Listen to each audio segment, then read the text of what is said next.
the weather is extreme, and obviously the humidity in Miami it made it a very difficult exercise. But I thought obviously the first goal was going to be essential today. It allows the other team to get the ball and keep it a little bit easier, and obviously we got a little bit frustrated, and that was towards the end. But overall, apart from Niki Jelavic, that he had a dead leg and he had to come off, I was very pleased with the manner that we finished the whole tournament. I think playing against Real Madrid and Juventus for different reasons, and Valencia is giving us an important workout, and it's been great for me to get a lot of information from different partnerships, different individuals showing the moments of form in view of the start of the season. So from that point of view, it's been a real success.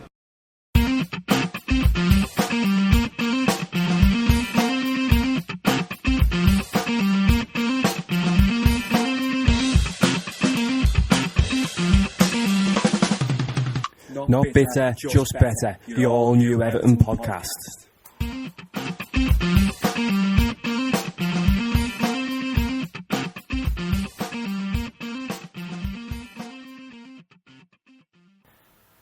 Hello again, everyone, and welcome to episode 3 of the Not Bitter, Just Better Everton podcast. Mr. Johnny Seven here, sat here with Mark Mack, as usual. Afternoon, everyone. How are we doing today? Yeah, no Jimmy Savile jokes this week. No, Jimmy Savile's not in the room. Wasn't in the room last week. Any rumours about me and Jimmy Savile are factually incorrect and started by cop-out. And Jimmy Savile indeed was a cop-out by Well, if you look on the Facebook page, there is photographic evidence that Jimmy Savile was in fact a dirty cop-out. And that will go down in court, as proof, yeah? Of course it would, yeah. A picture says 1,000 words, is the saying. Terrible cop-out behaviour. Right, so first of all, we're just going to, like we did last week, talk about the friendlies and then move on to Everton stories and transfer news, gossip, some of your views. So do you want to just start straight away? Let's talk about the Real Madrid game at the weekend.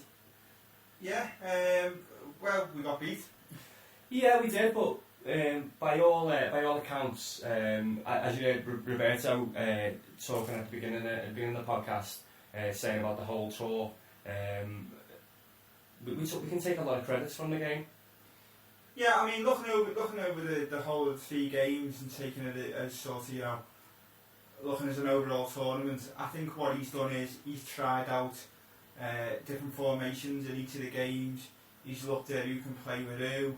I mean, we've seen, the likes of, he seems to like to play Naismith with Jelavic when they're on.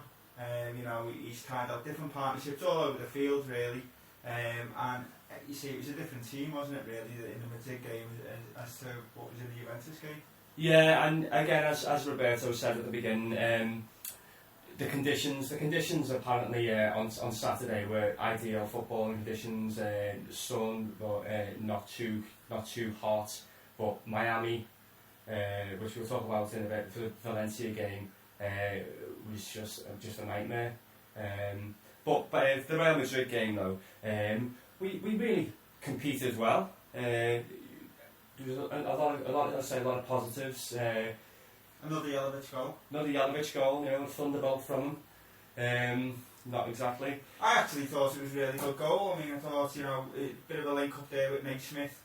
Headed across from Naismith, and then obviously Jelavic it's been slightly behind him, which isn't an easy technique to do, as you've probably seen me try many a time down at the pit on a Tuesday night, and it ends up on Walton Road. But it's been slightly behind him. He's managed to get his foot around it, and again, I think I said this last week, I keep on putting Everton players down, saying the keeper should have done better. Maybe the keeper should have kept Jelavic's effort out, but I thought it was a good finish. Yeah, in the corner.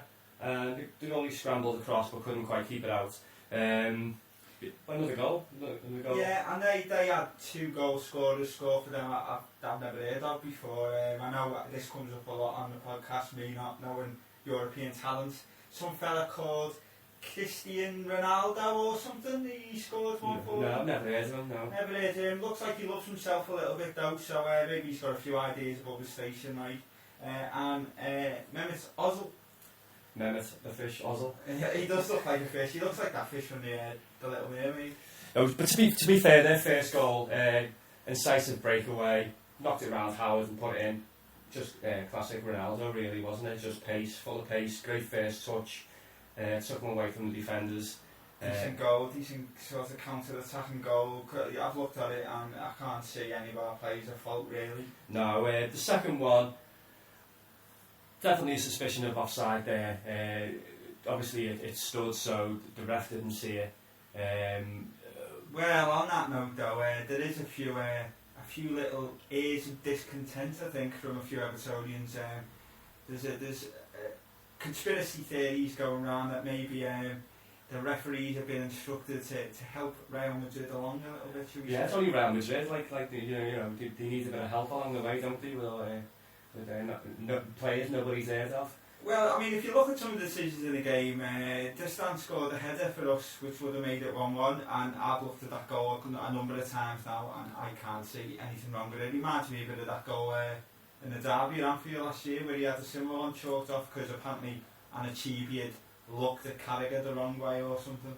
Yeah, it could have been a red shite ref, really. I can't see how that's been disallowed either. I mean, it's just bad. I mean, we seem to be on the end of these bizarre decisions all the time. I don't want to whinge about it because it's only a friendly, and we'll probably be doing enough whinging about it over the season. But it's just a shame, really, when decisions like that go your way. Well, don't go your way, even, sorry. There was another shout in the game there as well, where Morales should have had a penalty, and I think it was given as a free kick outside the box, even though he was nearly on the 6-yard line. But as I say, there's a few people on Facebook and other outlets basically saying that they think, you know, the refs have been instructed to help Madrid through because of the popularity, and he was trying to set up, the organisers were trying to set up a dream final with Madrid and Chelsea, because you've got the backstory of Mourinho's first game, against Real Madrid while he's back at Chelsea, and a number of other issues there. So, I mean, I don't know. Do you think the Americans would make up their own rules for things? No, it's not. It wouldn't be like them to do something like that, would it? No, I mean it's. You can talk conspiracy theories. I mean there was what was it going around where we were meant to play on Tuesday and Wednesday, and we ended up getting booked on the Wednesday instead, and all the fixture lists went out, like the first draft of the seeds, and we should have played AC Milan, was it? Yeah, basically where I was after the Madrid game, we should have gone into the playoff for third place position in this tournament, and for whatever reason the organisers suddenly said, well, no, we've changed the rules and we've changed the way points are scored, and I don't know, touchdowns and home runs count or something, and then basically we were put into the 5th place playoff game against Valencia. So after winning a game which put us above those sides in all actuality, then we had to go into a playoff to play and finish beneath them. Yeah, pretty much. I think that's my understanding. But again, we're moaning, it's a friendly tournament, you've got to take the positives from it. You know, we beat one of the best sides in Europe in Juventus, probably one of the best back lines in Europe. Had not too bad up front as well with Tevez and Llorente. We played Real Madrid, we matched them for part of the game. And then obviously we'll come on to we played Valencia, who were a decent side as well. Yeah, just before we move on from that, I mean, we're hoping that the Everton fans who lost out by booking tickets to the Tuesday night game, I mean, it seems to have been resolved where they've managed to get refunds for the tickets, and we just hope that they can get the travel sorted and stuff like that. So if any Blues who were there, feel free to get in touch with us, let us know your story.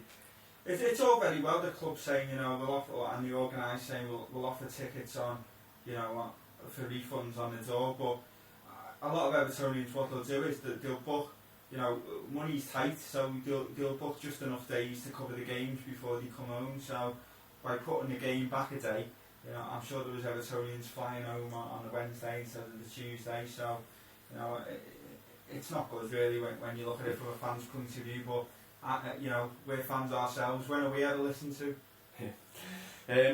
Let's go back to the game. There was some, as I say, some bright sparks in the game. Barkley looked like he was. he was trying to rise to the occasion, and a lot of the time he was. You know, some of his passing and his touch looked really, really good, and you know, at that high level opposition, yeah, he's definitely a positive to take out of the game. His performance. He seems to be keeping the ball a lot better now. I mean, in the past he's come on and, you know, he's tried so hard to make a killer pass or to do something, you know, that's going to lift the crowd, because, you know, he feels that pressure of expectation. But he seems to be keeping the ball a lot better. He seems to be, you know, a lot more comfortable on the ball. His distribution's a little bit better. So, do you know what? I think this could be the season where he makes his mark. I really do. I think, you know, exactly what you just said then about trying to make his mark and turn a game, make an impression. I think in the very nature of the way Moyes was using him, I don't think the lad could think anything else, because that's the way Moyes was bringing him on, to do that, to turn a game. And it's an awful lot of pressure to come in midfield if you're like 2 down or something, to come in and change the game around. Well, a lot of people would say that you were on it just to get brought on to substitute by Moyes, because he didn't like making substitutions. No, not for more than a minute or two, did he? Especially with the young lads. But I mean, I'm hoping that Ross gets a bit of a run in the side, a bit of confidence, and you know, I think Martinez will definitely looks to have confidence. He's come out today and said that he's going to have faith in a youth system. So maybe Ross will get a go. You know, Stones looks like he's going to get a go this season as well, and maybe we might see that Greek fella who played a couple of times for us, that Delios. I don't know what happened to him and the Moyes, but he seemed to come on and do decent every time he was on, and then yeah, he always seems to come on and either score or set a goal up, and then we wouldn't see him again for 4 months. But well, yeah, you don't know, do you? Because it all depends with these young lads how they're doing in reserve games and training. So, but as you say, I like to see them given a chance. And I mean, this is another subject that I think we'll get onto a little bit later, but. You know, it's looking more and more likely that Fellaini may be on his way, so why why go out and buy somebody to replace Fellaini? Why don't we just let Barkley replace Fellaini? Yeah, we'll talk about that one later on. 2 other players who I want to mention from the Madrid game. Coleman's come out and said he relished the opportunity to play against Ronaldo, and he coped all right. You know, apart from Ronaldo scoring and setting up a goal. You know, that's quiet by his standards in games these days, isn't it? He said he relished it. He did well. So when Ronaldo got round the back of him for that goal, was he too busy buying shares in Apple, or was he, you know? Yeah, possibly, yeah. or running across America in a pair of night training. I think it's the choice of words. He said he relished it when we all know Coleman's mustard. Right. Okay. Let's move on. Sorry, let me just let these tumbleweeds blow across first before we move on with that one. That's quite sharp, that, you know. The last player I just want to highlight, you talked about his finish before, Jelavic. You know, one touch again. Okay, wasn't exactly as I joked before about it being a thunderbolt, but he was in the position, linked up well with Naismith, and another goal. Yeah, people must be starting to think we've got some sort of Jelavic obsession on this podcast, because he's been popping up every week so far. But you know, it's true what you say. You know, he is really showing signs on this tour. I know they're only friendlies, and we keep saying that, but he is showing signs that he's sharp. Nothing excites me more really for the forthcoming season other than that, you know, a sharp Jelavic who's scoring goals. That's what we sorely missed last year. If we can get the Jelavic back from 2 seasons ago, or when he first signed in that January, it'll be like a whole new signing, and not just a squad player. It'll be, you know, a top striker on top of his game like he was when he first signed. And you know, you're looking 15, 20 million to sign a striker like that. So yeah, that excites me too. Yeah, so I mean, and then obviously after Real Madrid, we moved on to Valencia. Yeah, Valencia last night, which was a bit of a different story really. As you heard Martinez talking at the beginning, talking about the humidity and how how difficult the conditions were. I don't think you've never been to Florida, have you, John? No, I haven't. I've been a couple of times, and I mean, even on the best of days, I can vouch for it. It's you know, the minute you walk out your hotel room, you know, you're sweating buckets. It is not nice weather to be doing anything strenuous, and you know, it's so different to here. And I'm sure we'll find, you know, with the World Cup next year in Brazil, that they'll, you know, the European teams, the English teams, that they'll suffer the same sort of knock-on effect from it. Really, you know, that humidity, it just makes it's so difficult to play in. So for a side like Valencia, it's more suited for a team like that who may be used to conditions which aren't too dissimilar. Well, I'm not trying to make, you know, excuses here, because in Spain we all know it's hot, but it's not humid like it is in a tropical sort of environment like it is over in Florida. It's different for them again, so I'm not trying to use this as an excuse. I'm just saying, obviously, the performance of the players probably didn't look as high as it did in the previous two games, and that's what I'm trying to say more, is that's why the humidity's come in. I'm not making excuses for the defeat, because obviously we lost 1-0, but I'm just saying that's why. I've seen, you know, a few people getting on the backs of some of the players, Fellaini in particular. Yeah, I'm watching the whole game, and Fellaini, from about 2 minutes in, looked like he was dripping in sweat. It looked like he had a wet poodle on top of his head. You know, like conditions were that hot. And you know, you're gonna get sweaty with that bar on the best of days, aren't you? To be fair, like so. Do you think the new kit might hopefully it's not a bogey for us? You know, quickly, do you want to talk this later or now? The thoughts on the new kit? No, I mean, I am loving the new kit at the minute. To me, it's got a bit of a Boca Juniors South American look to it. I don't know if you remember that old Boca Juniors kit with Coca-Cola as the sponsor. Class top, always wanted one. About 60 quid on the internet though, so I didn't want to shell out the money, 60 notes. But yeah, I like it a lot. The only thing that gets me a little bit about it is there's a lot of royal blue there, so there's obviously a third kit on its way as well. Yeah. So the rumour was that the third kit's possibly going to be white. So. Well, that makes sense. Yeah, I mean, well, put it this way: at least it doesn't look like somebody's run over it. Yeah, it doesn't look like Fred the Weatherman's designed it, like the Shites second and third kits at the moment. What is that purple thing that the Shites have got for the third kit? What's that all about? I don't know, it looks like a cat's been like eating Vimto sweets and Ralph's all over it, if you ask me. And to our listeners, if you want to see some absolute comedy gold, I know you probably wouldn't usually do this, but go on the Liverpool club shop online, and they do a sleeveless training top that's white with like a weird grey pattern on. It is pure gypsy wedding outfit type stuff, honestly. Have a look at it, you will laugh your head off, and you will know some woolly back cop-out somewhere, personally, that will buy and wear that top. And the shorts to match, and the socks to match, and the scarf, and the badge. That's if they're not wearing like skin tight cut off jeans with it or something, you know, it is a quality, in the wrong sense of quality, outfit. So have a little look at that, get on it, I'm sure it'll amuse some of our listeners. Yeah, I mean, I like the new kit. There's been a lot of memes going around this week on Twitter and Facebook.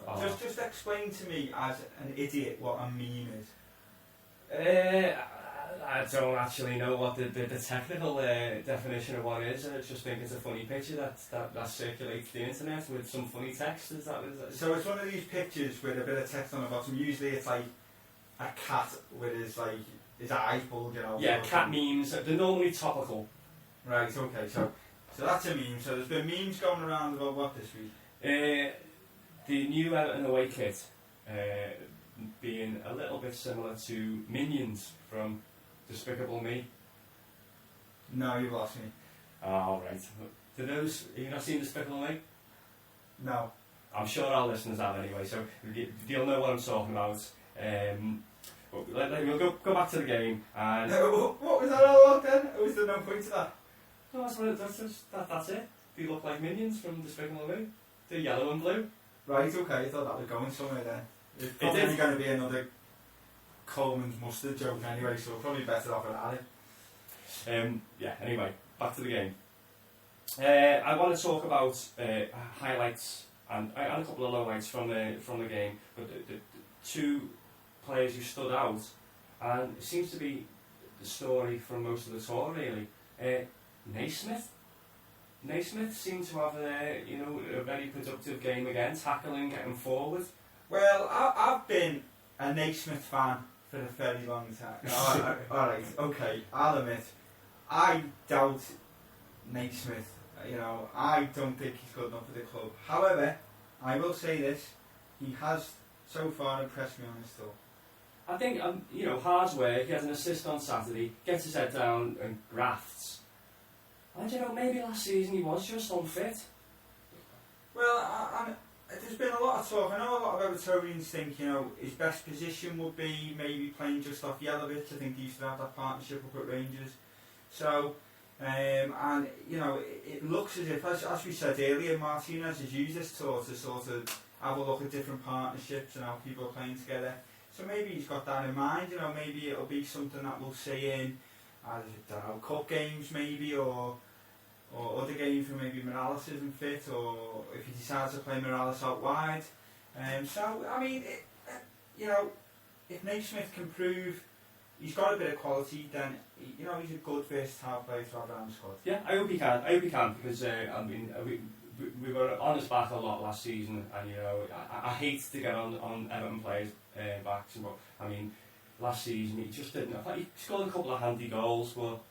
Well, on that point, do you not think that there's something about us Evertonians where we always have to single out one player to give a bit of stick to? Yeah, there's always that one player who the crowd refers to as "come on, you," and he seems to be. Where for ages you think his first name is "come on" instead of Tony or Ryan or whatever. Because for years it was Hibbert. For years Hibbert got loads of stick, and then for whatever reason the crowd turned on Hibbert and he was suddenly, everyone's cult hero. Yeah, he became like a cult hero, and I think he seemed to, get better and better. And then we've had Anachibi for a while. Osman. We've had Ozzy's had his moments. We've had Billy for a long while was getting a stick, and then I think Naismith's probably taken it on from Billy as being the crowd's easy target. Yeah, a bit of a whipping boy, but he didn't do himself any favours.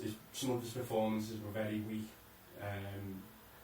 So maybe Moyes was using the wrong position, maybe he was unfit, but hopefully after this pre-season he can start producing. Second player I want to talk about again, looked decent again, great touch, good passing, Ross Barkley again. So yeah, we've already covered that after the game, but yeah, again, Ross Barkley, I thought he held the ball well. A lot of play came through him. He is looking like a much improved player. Yeah, I think I said this last week about why go out and spend 15 million on McCarthy when you've got Ross Barkley there. Give him a chance. And last season I was very critical of him because of the way he was being used. He wasn't our saviour, whereas a lot of fans were looking at him like he was our Lord and Saviour, and he was the next Rooney and all this kind of stuff. It's they're big boots to fill. So just take it for what it is. He's a good, exciting young player. But give him a run of games and see if he can actually produce the goods, rather than putting all this pressure on without even knowing if he can handle a couple of games. Yeah, and I agree. Something I took from the Valencia game I did notice was there seemed to possibly be a little bit of discontent, especially with some of the midfielders, towards Martinez, possibly. Yeah, I watched it through Fox Sports, and their commentary team, they kept highlighting this. It wasn't one about. No, it wasn't one Barton, funnily enough. Was it Brian McBride that part of it? I don't know. No, I think it was Eric Winalda, right. Yeah, and he kept highlighting Gibson and Martinez in constant communication throughout the game, and a lot of raised eyebrows and looks of like frustration and frowning between them. So I don't know whether Gibson's been asked to play in a different position, or what that's all about really. But when he was taken off, there seemed to be a little bit of a Barney, which was you know, it was kind of washed over a little bit. And he said, "Like, we'll talk about this later." So my point of view on that is, I mean, you know, I'm a big Darren Gibson fan. You know, I think he's that player that we've got where he's always open for a pass in midfield. He's comfortable on the ball. He never tries anything too outrageous. It's always nice, instant control, play it off, nice and simple. And maybe that's what it is. Maybe Martinez wants to try and somehow change his game slightly, and it's something he's not comfortable with. But I don't know. I mean, could it just be a case of American telly making a mountain out of a molehill, not knowing what they're talking about? It could be. It could well be. I mean, I think it says it all about Gibson, that Moyes played him knowing that he was possibly 60-70% fit last season, needing an operation. You know, we joked when we were sat in the Gladys that he was told not to shoot, he was told not to pass it too far, told not to run basically. Yet he still made the team. And you know, there was that stat that it's, you know, he never lost a game through all his time at Man U, Leeds and Everton up until, you know, what game was it? You know, two or three games to go. Invincible Darren Gibson was his moniker for a little while. Yeah. It took him being 60% fit to finally lose a game. So I'm a big fan as well, and I'm hoping this just washes over, blows over. The more apparent spot though was with our new friend and unpronounceable name, Delafeu. Yeah, well, Delafeu is how Martinez says to say it, but I think the general pronunciation has just been Delafeu, as you know, that's what they seem to use. I can say Delafeu. Can you? Just about, yeah. Just about nearly. Yeah. So what was all that about? Well, I don't know. Is it just those Latin temperaments? Is it just having a bit of... Yeah, well, there seems to be a few rumours going around that he was a bit fiery last season. I don't, you know, if he's only a kid and he's in the Barcelona B team, I don't know what there is to be fiery about there. Well, he seems to be playing right midfield. I mean, you say we've already both sort of raised our ignorance on him in the past. I mean, I don't know whether that's a position he's used to playing, whether he was showing a bit of frustration of being put out on the right and wants to play through the definitely right. Seemed to be an argument over his position, the position he was being used in. And you could tell he wasn't really happy in the game, but I thought it was more out of frustration because he was really, really marshalled quite well by their experienced backline. Seemed to have him in the back pocket. You know, he showed a couple of like nice touches and nice bursts of pace and that, but the experience got the better of him. I think the experienced players. So maybe it was just a frustrating night for him, and it kind of spilled over into a bit of a Barney with Bob. But overall, successful tour, I think. Yeah, definitely, and from by all accounts, our profile has gone through the roof in the States. You know, it wasn't being shown on FX or, you know, Fox Sports channel. It was being shown on Fox. You know, like one of the biggest networks in the US. So, yeah, so you know, definitely good for like building bridges over in the business side of things in America. Yeah, and especially, you know, we've got Tim in goal. We've had our relationship with Landon Donovan, and a history of American players coming through. You know. Well, and there was rumours this week that we were nearly getting Clint Dempsey, yes. Which got me semi-excited because he was a player I'd love to see at Goodison. I know he's not the youngest of players out there anymore, but to me, Clint Dempsey is a bit like, he's very much like Tim Cahill, and I would have loved to pick him up for $6 million, but it looks like the MLS have bought the rights to him.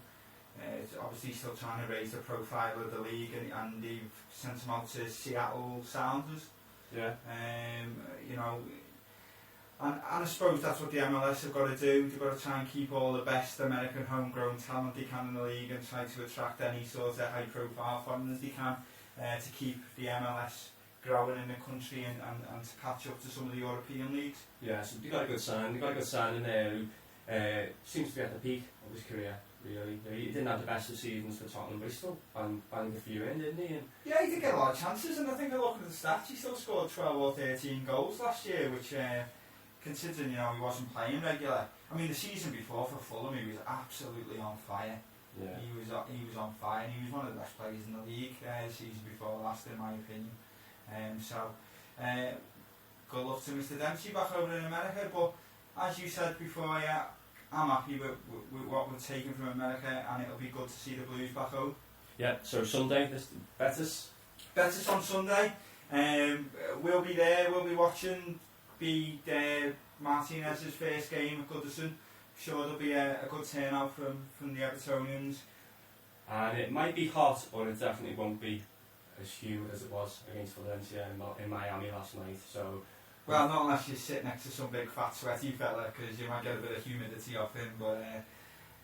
But yeah, I look forward to the game. It's going to be good to get back on my seat in the Gladys and start singing. It's been too long, hasn't it? It's been too long.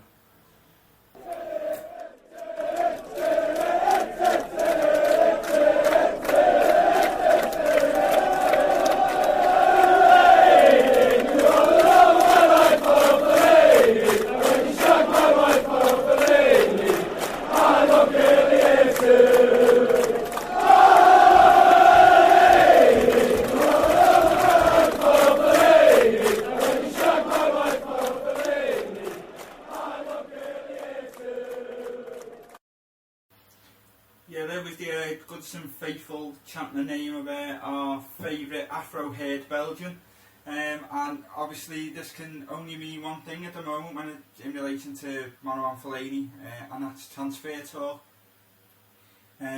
Reports this week are suggesting that now the Fabregas deals fell through at Man United, United and David Moyes are back in the hunt for Fellaini, and that there's going to be a bid prepared this week. Talk is possibly even a joint bid with Leighton Baines, which isn't good news, somewhere in the region of 30 to 35 million. Your thoughts? Well, 30 to 35 million is just a bit of a joke, really, isn't it? Just Fellaini's clause was 24 or 23.5 million, so are they valuing Baines at 6.5 million? Well, this is the thing, isn't it? They've already been in for Baines once, and I think, did they get up to about 12 million, was it, in the end? Yeah, up to about 12. They've been knocked back on 12 million on that, so you're looking at least sort of 15 for Baines, and then whatever Fellaini's money, so you're talking more near to 40, I would have thought, for the two of them before we even contemplate it. So the mathematics of that, the bids are going up for Baines, so are they actually bidding £15 million for Fellaini? £15 million what we spent on Fellaini when we took a chance on him from Liège a few years ago. So in the years that he's established himself as a Premier League player, he's still only worth 15 million. It is bizarre at the minute, and obviously, I would expect the club not to even entertain a bit of that money. But that's it. I do not want to see Baines leave. If we have to sell one of them, then in my opinion Fellaini's the one we can replace. I've always been of the mind that one of them would go in the summer, and if it has to be Fellaini, then so be it, because I think we will be able to go out and have a look on the continent or even in the Premier League and find somebody who could sort of fill his boots. Yeah, I think the kicker on this is what's really leaving a sour taste in a lot of Blues mouths is the fact that it's obviously Moyes who's meant to be behind these bids, and six months ago did he write down a 30 million between them? If United had come in with a 30 million bid, then he would have laughed at it, but now he's in charge, he's said to be coming in with a 30 million bid. What's changed? But at the end of the day, David Moyes isn't Everton manager anymore, is he? He's Man United manager, and he's doing his job as Man United manager. A lot of people said this when he came in for Baines. I heard a lot of people saying, oh, that's it. He's doing the dirty on us. He's going after our players. He should be a gentleman and not do that. But he is now Man United manager, and as Man United manager, he should be after the best players in the world, and Leighton Baines is the best left back in the world. So, he's only doing his job. Again, we mentioned this on a previous podcast. I think he's actually making himself look a little bit weak by putting all these bids in and continually getting knocked back for players. He's starting, he seems to always start his, and he probably did it with Everton as well, he seems to start his negotiations stupidly low, and then obviously his transfers always seem to drag on. But would you say that, I mean, it's not an actual bid, is it? This is all just speculation. Well, yeah, I mean, you know. So, you know, this could be the newspaper's making him look silly, not himself. Brian, who's on our Facebook page, facebook.com, EFC, not bitter, just better, and he said that the 35 million bid for United, from Fellaini and Baines is an insult. Fellaini has a 24 million release, that means United are lodging a lower bid for Baines, and we've already discussed that. And Lee Oxton has also agreed with you. He'd rather see Fellaini go than Baines, and I mean, I think I'm of the same view really. I think Fellaini is going to be easier to replace than Baines in the long run. Even though he's younger, he's just, I don't know, midfield. A lot of midfielders going around. There's not many left backs over the years who've been as consistent as Leighton Baines has been.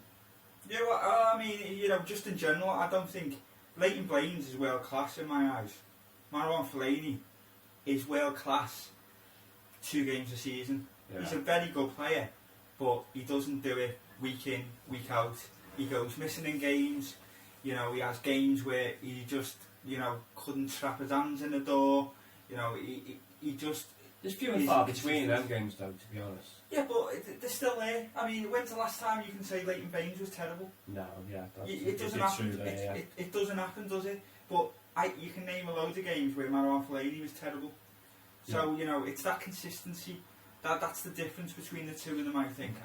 And you know, Leighton Baines is impossible to replace. It's not happening. A lot of people believe that you can go out to France or Spain and spend sort of 8 to 10 million and replace Marouane Fellaini fairly comfortably. Yeah, there is a popular opinion.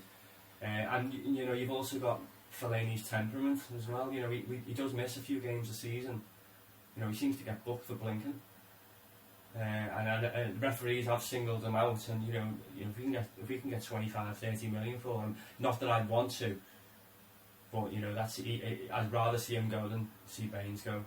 I mean, the thing with Fellaini though as well, he's got a unique image, so therefore at the likes of Man United, you know, who will promote him and will merchandise off the back of him, I'm sure, you know, that the whole big afro will appear on numerous t-shirts, and they'll probably be able to recoup some of the fee for him. So why they're making derisory offers is beyond me, and I still think that Moyes is not doing himself any favours at the moment.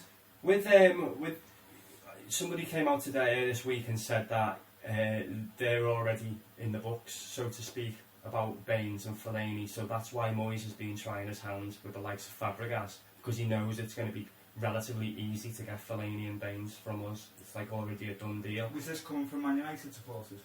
I don't know to be honest. I've just seen about a few rumours around, and I'm not sure if it was maybe something that one of the chairman from Man Utd said or something.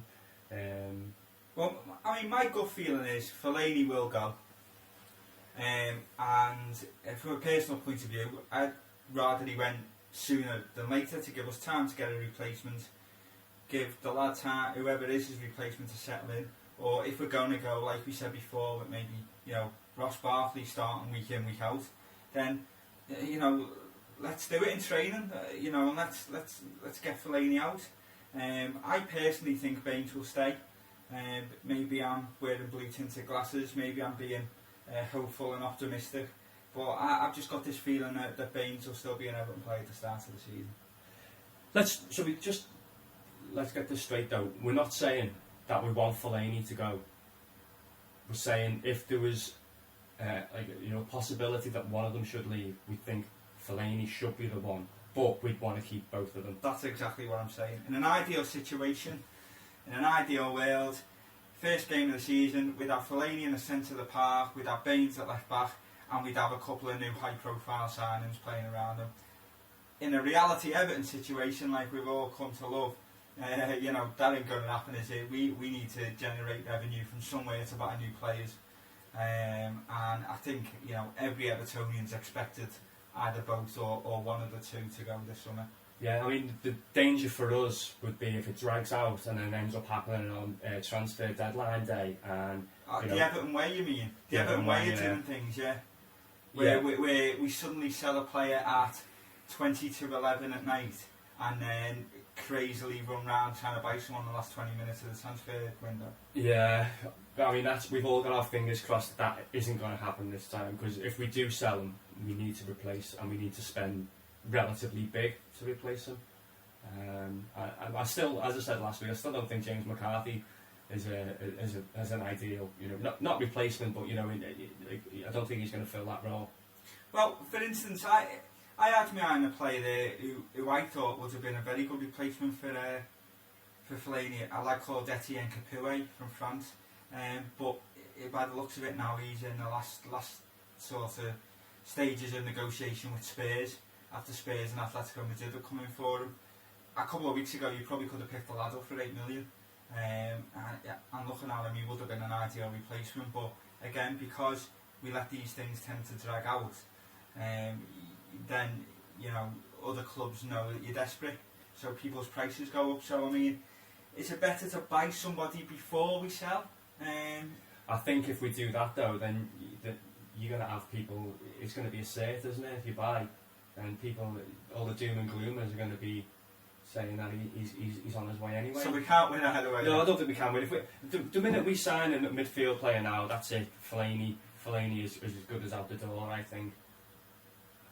But on another note, yeah, in your opinion, if we lost Fellaini and the Sheikh lost Suarez, who would miss them the most? Oh. I think it's definitely the Sheikh.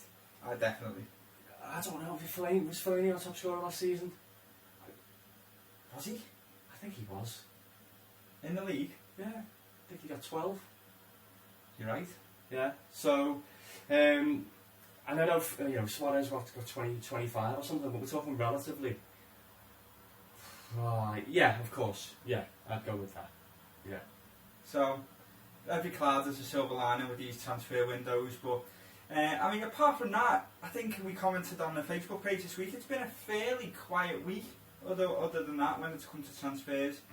There's a rumour that doesn't seem to want to die, which is a lad from Juventus that the Blues are interested in. Again, central midfielder, possibly a Fellaini replacement, and his name's Luca Moroni. Young lad, 24 years of age now, defensive midfielder, but played part of last season at centre half for Juventus, filling in for Chiellini, which is no easy task, I wouldn't have thought. What's your thoughts on it?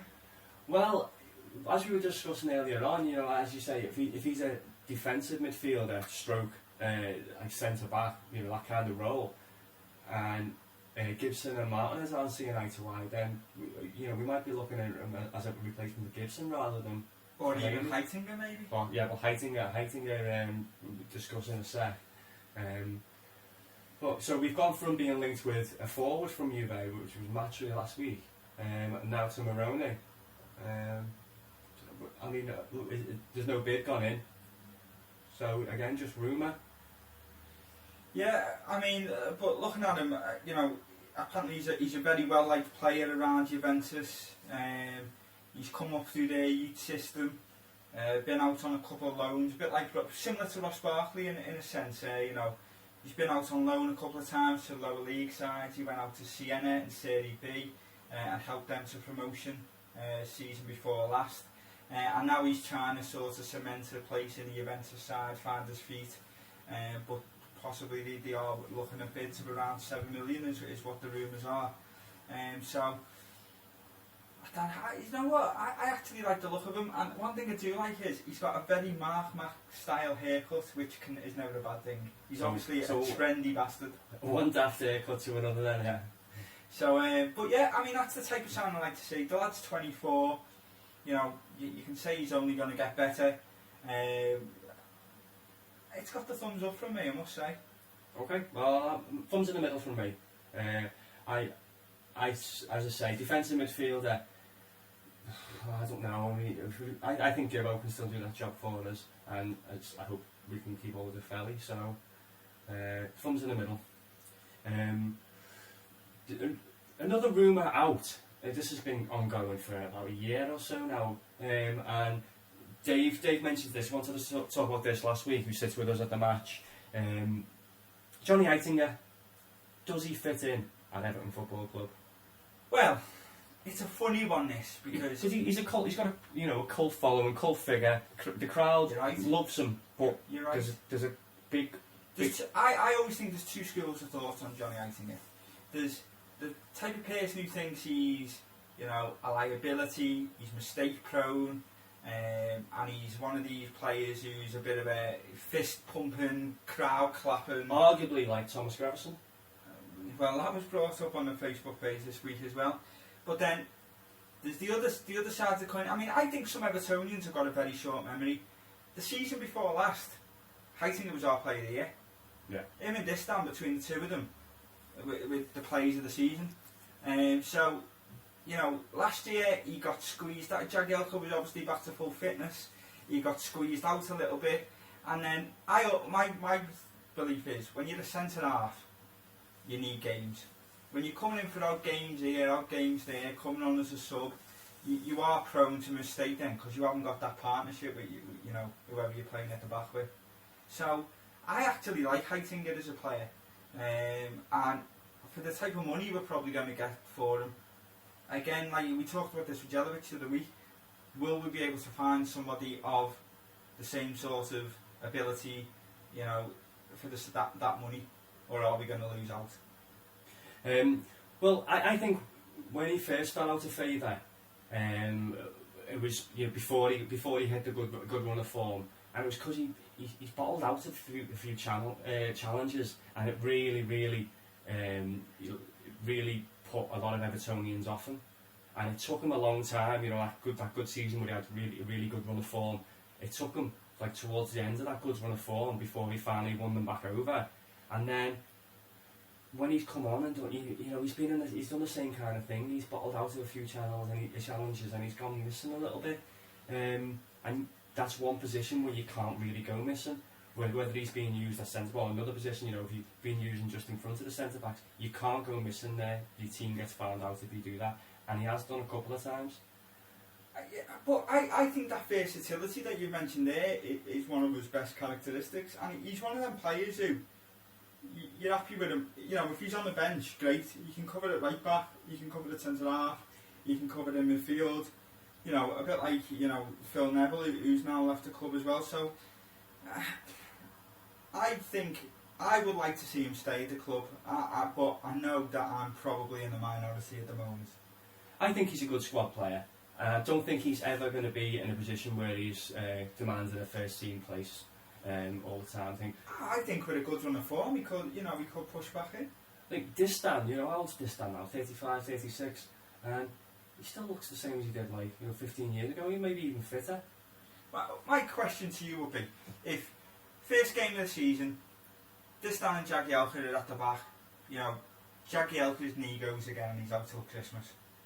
Would you rather see Heitinger play till Christmas or Duffy or Stones play till Christmas? I don't know. At some point, they're going to have to throw Duffy in or let him go. He's been on the verge of the first team for 3 years now, and he hasn't had a run of 2 games together, has he? He's come on as a sub. He's had how many starts? I can't even think of a single start that he's had, maybe 1 or 2 in the cups. So at some point he's got it. You know, if he's good enough, then why isn't he breaking through? If he's not good enough, then why is he still here? So I don't know how to answer that one.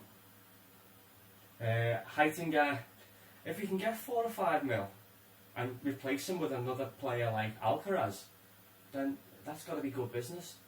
But as we've seen this week, I mean, every Wigan fan was warning us about. Yeah. Alcaraz is out and looking at surgery for the hernia already. So I mean, you know, are we going to be able to rely on him at any point in the season?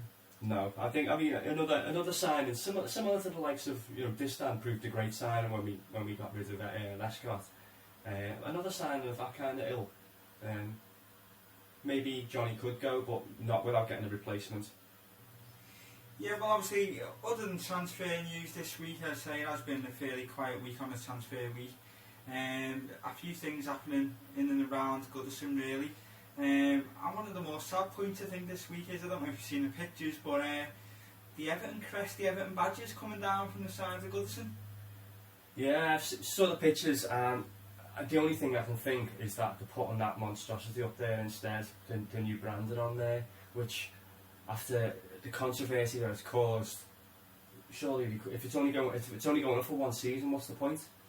You've got to follow through with your branding now, haven't you? I mean, it will look a bit daft if we had, you know, sort of 40-foot replicas of the old badge up on the ground, and well, there's a new badge on the shirt, so it's just the branding of the club, and as we talked about last week, they're trying to push that through a lot in America and other countries, so but it's sad to see the badges go on the side of the ground. I think we were talking about this a little bit before, that walk up to Goodison, and then, you know, especially on a night game, and you look up and, you know, you see the illuminated crest up there on the stadium, and you get shivers up your spine. Is the new badge going to do that, or are you going to look at it and like... Well, I'm expecting them to do something very similar to, but just with the new badge. That's what I would think they would do. So, I don't know. Let's give it a chance. I'd say it is slightly growing on me. I got shouted at this week for saying that on last week's podcast. But growing on you like a wart. No, I am starting to get used to it a little bit now. So, should we give it a chance, shall we? Yeah, I mean, again, that's me speculating over what's going up in place of the crest. You know, they might put just a different crest up there, but you know, I'm fully expecting them to get there and to see that one up there. I've heard there's a possibility they might put not bitter, just better in big blue letters. You know, maybe in a season or two, once we're running the show, yeah, it could well be. Other news is just breaking news. Actually, just been announced today. Draw's been made for the League Cup, whatever it's called this year. I don't know. Capital One Cup. Capital One Credit Card Wongalone Cup, or whatever it's called this season. Stevenage at home. Wow. Big game. Tough test. Well, I mean, we laugh about these things, but we fell at the first hurdle a few times, haven't we, to lower league sides? But this one, I mean, you've got to be looking the form we had, you know, most of last season. We've got to be getting through this one, haven't we? I would have thought so. And other than that, really, obviously we've already mentioned the Betis game this Sunday, so it'll be good to get back to Goodison. Just in relation to forthcoming games, we have got some information with regards to Cardiff away. Anyone who's looking for tickets and transport to Cardiff, prices are now out with since1878.co.uk. It's £30 on the coach, and adult match tickets are £35 and child match tickets are £20. So £65 all in for an adult day out down to Cardiff. New team who've just come up, nice city, should be a good atmosphere, good day out. I think it's a bargain at £65. Yeah, it's good, and good atmosphere on the coaches as well. As I say, as we've said a couple of times, Sam Paul, who runs these away days, match day, hospitality kind of things with drinks all included and an ex-player. So yeah, so once you get in there as well, there's good crowds. You'll definitely go back for more. So if anyone interested in that, get in touch with Paul at since 1878, or get in touch with us and we can put you in touch with him. Pickups for those will be not too far from Goodison, just on County Road there, if anyone knows the area, and also up by the Rocket, so a couple of places you can get picked up. Should be a good day out. I think I'll probably go. Yeah, I think I should be too as well. And apart from that, it's been a little quiet week for the Blues there, so now the squad's at home, now we've got the Betis game. It's getting a bit exciting now, it's getting near the start of the season. Exciting, it's just over a week. Oh, can't wait. And that's pretty much it for another episode of the podcast.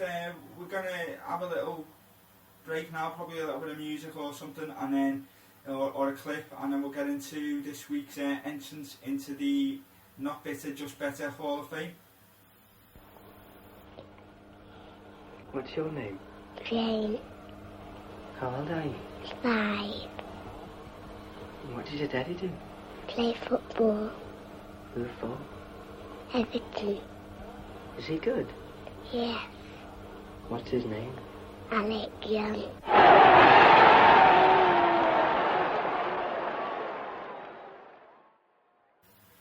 Yeah, well, following on from that clip, you don't have to be a genius to work out that today's entrance into the Not Bitter, Just Better Hall of Fame is the Golden Vision, Alec Young. Just before we do a little profile of Alex Young, I'll throw you over to Johnny, who's just got a few of the links to make it a little bit easier for you to find us in the future on Facebook and for the podcast, etc. Yeah, if you just search for us on Facebook, Not Bitter, Just Better, the actual URL is facebook.com/EFC Not Bitter, Just Better. Or you can find us on Twitter at Just Better EFC. And for the actual podcast, if you listen on SoundCloud or Podbean, if you find us on iTunes, you can subscribe there so you can get it on Thursdays when it comes out. Easiest way to do it, get yourself onto iTunes, find us, click subscribe. Don't have to worry about it then. Every week on a Thursday, it'll pop onto your phone, your iPad, however you choose to listen to us, and it's dead simple, isn't it? However, for those of you who don't like Apple products, which I don't know why anyone wouldn't, we are on SoundCloud. We will put the links up on Facebook so you can listen right there on Facebook. We put the podcasts up on our YouTube channel as well, which is Not Bitter, Just Better 1. And so easy. Just follow us on Facebook and Twitter, and you know everything's on there. Put the games up on there as well in the entirety on the YouTube channel, so everything's on there, so you don't have to really move. Well, enough of all that faff. Let's get on to one of the greatest Everton players of all time. Some would say possibly the greatest Everton player of all time, though I'm sure that's up for debate. I was speaking to one of my mates in work this week, a lad called Adam Marr, who's a subscriber to the podcast, and he was telling me how his dad, who's seen some of the Everton greats, Harvey, Kendall, Ball, Joe Royal, LeBone, the names go on and on over the years, but he reckons that the Golden Vision, Alex Young, was the greatest player to ever lace up a pair of boots and pull on that Everton shirt. High praise indeed, that, isn't it? Well, I mean, again, we were like this with Dave Hickson. We're a bit too young to have ever seen him play, obviously, but we go to the match with a lot of fellas who are older than us, and they talk and they reminisce about the older players. And I mean, Alex Young is held in such a high regard. He was obviously something very, very special. Just going on to his life really and his career. Born Alexander Young, 3rd of February 1937. Born up in Loanhead in Scotland. Started his playing career with Heart of Midlothian up there in Edinburgh, and made 155 appearances for Heart, scoring 71 goals.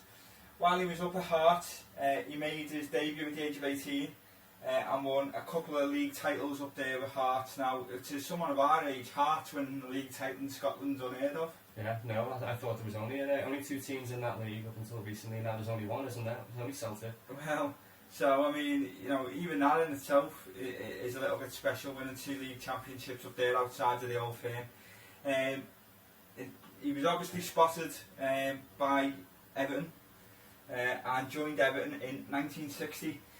He went on to make, in all competitions, he made 273 appearances for the Blues and scored 87 goals. Now you might think, well, what are you raving on about? That's not even close to 1 and 2. What are you worried about? Well, you see, I think the thing that set Alex Young apart back in the 60s when he played was, from what I'm told, he was well ahead of his time. He played sort of off the front striker.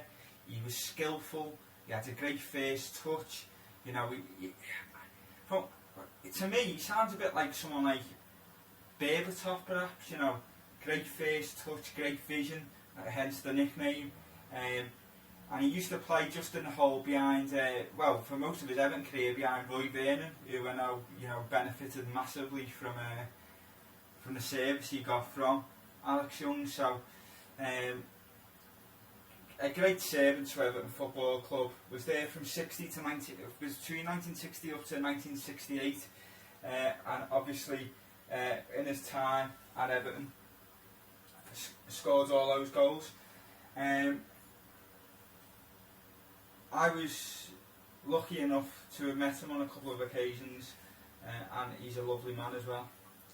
Yeah, I want you to tell me about one of those occasions in particular when I believe you and a couple of the lads, including Paul, who we spoke about from since 1878, you had a little bit of a nice chat, or Paul did anyway, about with Alex. Yeah, I mean, I was very privileged to get an invite up to Alex Young's house up in Edinburgh a couple of years ago. It was a lovely summer's day. Myself and Paul and another lad we know called Mark went up and got to have afternoon tea really up in his house. And some of the stories he was telling about Everton back in the day, you just sat there sort of mesmerised by the man. Really nice man. His wife was really nice also. And then very abruptly the Everton stories stopped when Paul, who was obviously in awe, decided to tell a 2-hour story about a young lad getting brought up in the jungle by a pack of wolves. This sort of scared Alec Young, I think, and we soon got thrown out of his house after that. But no, I mean, it was a great afternoon. It was great being in the company of such a man, and that's what I can say about him from a personal point of view. Lovely man. I would have loved to have seen him play. I would have thought he could probably still fit into the Everton side in this day and age. I would have thought. That's, I mean, when you talk about us being too young to experience players like that, when you're in the presence of them, it's like I ran into the good fortune to run into Brian LeBone a couple of times in my life and shook his hand, and being in the presence of people like that, it is awe-inspiring, and it does leave you lost for words, which is probably why Paul ended up talking about the little boy who got brought up by wolves. So yeah, Alec Young, what a true Everton legend. Do you want to add any more, Mark? Yeah, obviously he's held in high regard by the club, as we know. The club tend to try and get him down for a few games, most seasons, and obviously the club gave him a testimonial at Goodison back in 2001, and had over 20,000 fans turn out to come and see him and to wish him well. I can't think, when you set up something like a Hall of Fame, there's a few names that pop straight into your mind, and I must admit Alec Young was probably the top of my list. So I think he's a welcome addition. Yeah. The Everton squad in there starting to shape up already. I mean, we've got Davey Hickson, Alex Young up front, Tim Cahill just behind them at the minute. Yeah, bags of goals there, isn't there? There's probably going to be a few competition for places soon as well with the forthcoming entrance. So Alex, you're welcome, son. Get yourself in that changing room. Yeah, Alec Young, welcome to the Not Bitter, Just Better Hall of Fame. Right, okay, so we're going to finish off there, and want to thank everyone for listening again. I think we're going to do Wednesday next week. So just again, if you just subscribe on iTunes, you'll get the podcast straight away whenever it goes up there. To make it easier, we'll probably still bring it out on Thursday. Okay, yeah. It keeps everything nice and simple. Just going forward as well, there's a little bit of talk at the moment. Probably once the season gets up and running, your weekly Thursday show will be still there, still getting done every week. But we're also looking at possibly doing something on match days. Yeah, match day specials. Match day specials. It's a work in progress at the moment, but it should be featuring an ex-player most weeks. A bit of build-up before the game. The views of the fans on the way up to Goodison, and then obviously a bit of fallout after the game, whether we've just turned in a great performance and Stephen A. Smith's just got a wonder hat trick, or we've just got battered and we hate everyone and you know it's back to moaning at Johnny Whitinga or whoever else. So that's the plan going forward. And that's about it for me. That's 3 shows in the bag now. We're going well. We have a good Suja, which is always a winner. Yeah, that's pretty much all from me. I just want to say we will catch you all again next week. Catch some of you at the game on Sunday. And Jason Bourne is an Evertonian. Jimmy Savile is not.